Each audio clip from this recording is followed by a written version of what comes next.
من رغب عن سنتی فلیس منی، جو میرے طریقہ اعتدال سے اعراض کرے وہ میری جماعت میں سے نہیں. کہ حضور اکرم صلی اللہ علیہ وسلم نے جو عمل جس طرح کر کے دکھلایا ہے اس طرح سے کرنا سنت ہے. اس سے اگر آگے بڑھو گے تو پھر رہبانیت کی طرف جاؤ گے. بالکلیہ اسباب اور اہل کا ترک کرنا، لوگ اس کو قربانی سمجھتے ہیں، لوگ اس کو قربانی سمجھتے ہیں. ہم تو دنیاوی شعبوں کی ملازمتیں بھی چھڑوانا نہیں چاہتے 4 مہینے لگوانے کے واسطے، ورنہ ساتھی مشورہ دیتے ہیں کہ تم ملازمت چھوڑ دو، ملازمت تو اور بھی مل جاوے گی، ملازمت تو اور بھی مل جاوے گی، تم ایسا کرو چھٹی نہیں ملتی تو 4 مہینے ملازمت چھوڑ کے 4 مہینے لگا لو. یہ حرکت وہ لوگ کرتے ہیں، یہ حرکت وہ لوگ کرتے ہیں جو سمجھتے ہیں کہ کسی شعبے میں ملازمت کرنا پیسہ کمانے کے لیے ہے، اس لیے پیسہ کمانے کے لیے. حالانکہ ایک مسلمان کا پیسہ کمانے کا ارادہ، ایک مسلمان کا پیسہ کمانے کا ارادہ کرنا کتنی گھٹیا بات ہے. ایک مسلمان کا پیسہ کمانے کا ارادہ کرنا، تمہیں میری بات توجہ سننی پڑے گی، بہت توجہ سننی پڑے گی. تم بات کو غلط مطلب نکالو گے اپنے ذہن سے، اور میرے ذہن میں جو مطلب ہے اس پہ غور نہیں کرو گے. یہ بڑی مصیبت ہے اس زمانے میں. بجائے جو میں چاہتا ہوں اس طرف توجہ کرنے کے، اپنے دماغ میں جو کچھ لیے بیٹھے ہو اس کو غلط رخ پر لے جاؤ گے. سنو غور سے، مسلمان کا کسی بھی شعبے میں ملازمت کرنے سے پیسے کا ارادہ کرنا بڑی گھٹیا بات ہے، بڑی گھٹیا بات ہے. میں اس شعبے کا ملازم پیسے کمانے کے لیے نہیں ہوں، بلکہ میں اس شعبے کا ملازم اس شعبے میں دین و دعوت کو قائم کرنے کے لیے ہوں. اس شعبے میں دین و دعوت کو قائم کرنے کے لیے یہ شعبہ دین پر آئے، اس شعبے میں اعمال دعوت زندہ ہوں. میں اس مقصد کے لیے اس شعبے کا ملازم ہوں.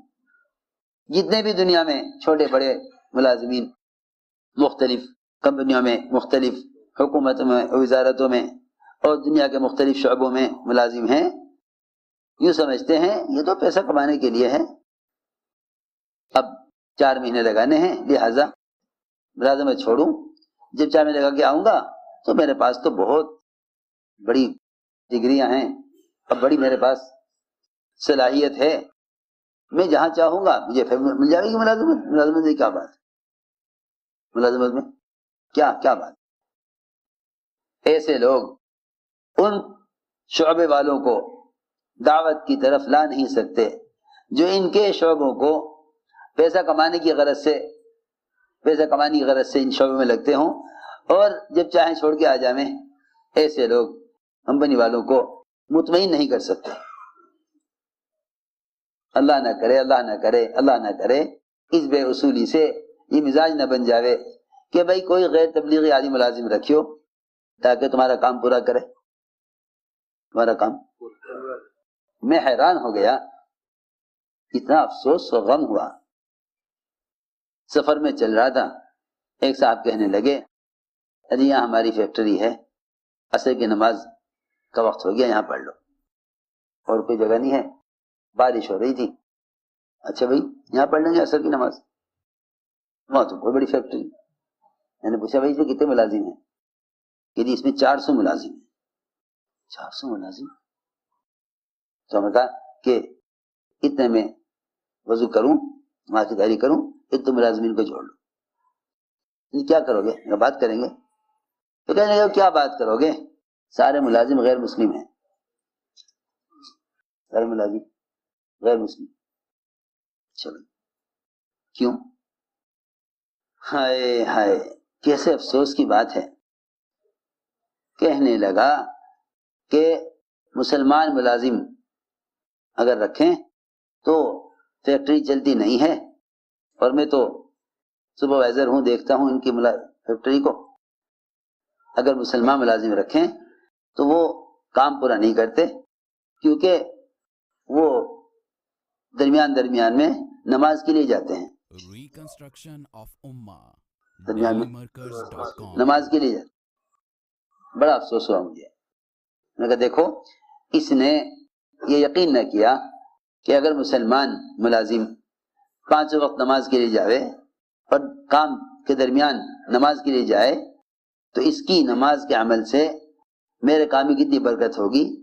اس کا یہ خیال نہ آیا، اس کا خیال آیا کہ اگر یہ ہر نماز کے لیے چھوڑ کر جاوے گا تو ہر نماز کے کم سے کم مسجد میں آنے جانے سنتیں فرائض کے 20 منٹ نکال دو تو 5 نمازوں کے یا 4 نمازوں کے کتنے منٹ ہو گئے، اتنی دیر فیکٹری بند رہے گی تو کیا نقصان ہوگا۔ یہ خیال نہ کیا کہ اگر یہ نماز پڑھتے ہوئے کام کرے گا تو اللہ رب العزت غیب سے کتنی برکتیں نماز کے عمل سے اس میں ڈالیں گے۔ مجھے بہت ہی افسوس ہوا، لیکن دیکھو یہ صرف کمانے کی غرض اس کے سامنے ہے، کے سامنے صرف کمانے کی غرض ہے۔ میں نے اس لیے عرض کیا کہ کسی بھی شعبے میں ملازمت پیسہ کمانے کے لیے نہیں ہے، بلکہ اس شعبے میں دین اور دعوت کو قائم کرنے کے لیے ہے۔ اس لیے ہم اس کا مشورہ نہیں دیتے کہ کام کے لیے ملازمت چھوڑ دی جائے، بلکہ اس شعبے میں دین و دعوت کو قائم کرنے کی کوشش کرتے ہوئے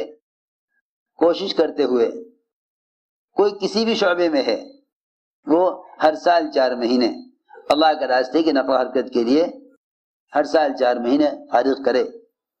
اس کے لیے جو بھی کوشش کرے گا اس ساری کوشش کا اجر الگ ملے گا، کوشش کا اجر الگ ملے گا۔ جو لوگ خروج کی کوشش پر اللہ سے اجر کی امید نہیں کرتے، جو خروج کی کوشش پر اللہ سے اجر کی امید نہیں کرتے، وہ بیچارے ملازمت چھوڑ دیتے ہیں، حالانکہ اللہ کے راستے میں نکلنے کی کوشش پر بھی پورا اجر ملے گا جتنا اجر نکلنے والوں کو ملے گا۔ کہ حضور اکرم صلی اللہ علیہ وسلم نے یہی فرمایا حدیث میں کہ جو لوگ کسی عذر کی وجہ سے نہیں نکل سکے، کسی عذر کی وجہ سے نہیں نکل سکے تو نکلنے والے جس وادی سے بھی گزریں گے اور جس وادی کو بھی قطع کریں گے اور جہاں جہاں جو عمل کریں گے ان کے سارے اعمال میں مدینہ منورہ میں رہنے والے برابر شریک رہیں گے۔ یہ روایت کا میں نے مفہوم عرض کیا ہے۔ فرمایا یہ جہاں بھی چلے جائیں تم سب مدینے میں رہنے والے ان کے ساتھ ہو، تم مدینے میں رہنے والے نکلنے والوں کے ساتھ ہو، ہر جگہ ہر موقع پر۔ ما سلکتم مسیرا ولا قطعتم وادیا الا وهم معکم، کہ جہاں بھی تم گزرو گے جو بھی تم اعمال کرو گے جہاں سے بھی گزرو گے یہ مدینے میں رہنے والے ہر جگہ تمہارے ساتھ ہیں اور تمہارے ساتھ تمہارے اجر میں برابر کے شریک ہیں، اس لیے کہ ان کو عذر نے روک دیا ہے۔ تو میں نے تو یہ ساری بات یہ سمجھانے کے لیے عرض کیا تھا کہ لوگوں کے اشغال ترک کرانا مقصود نہیں ہے، بلکہ ہر مسلمان کا فارغ وقت مسجد کے لیے لے لو، ہر مسلمان کا فارغ وقت مسجد کے لیے لے لو۔